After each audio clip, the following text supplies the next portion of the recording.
এমন এক প্রাণীর যাকে সেদ্ধ করলেও মরে না, বরফ করে রাখলেও বেঁচে থাকে, এমনকি মহাকাশের বাতাসহীন শূন্যস্থানে ছেড়ে দিলেও সে দিব্যি ঘুরে বেড়ায়। এটি কোনো এলিয়েন নয়, এটি হলো আমাদের পৃথিবীরই এক ক্ষুদে বিস্ময়, টার্ডিগ্রেড বা ওয়াটার বিয়ার।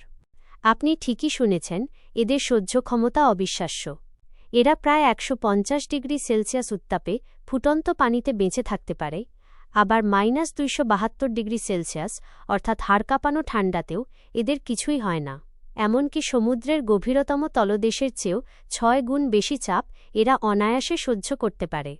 টার্ডিগ্রেডের সবচেয়ে বড় জাদু হল এদের শরীরের পানি শুকিয়ে ফেলা। যখন খাবার বা পানি থাকে না, এরা নিজেদের শরীরকে একটা ছোট দানার মতো গুটিয়ে ফেলে এবং ৩০ বছর পর্যন্ত কোনো খাবার ছাড়াই বেঁচে থাকতে পারে। এমনকি মানুষের জন্য যা প্রাণঘাতী, সেই ভয়াবহ রেডিয়েশন বা তেজস্ক্রিয়তা এদের ডিএনএর কোনো ক্ষতিই করতে পারে না। ২০০৭ সালে বিজ্ঞানীরা কিছু টার্ডিগ্রেডকে সরাসরি মহাকাশে পাঠিয়েছিলেন। কোনো প্রোটেকশন ছাড়াই তারা মহাকাশের ভ্যাকুয়াম এবং রেডিয়েশনে ১০ দিন ছিল।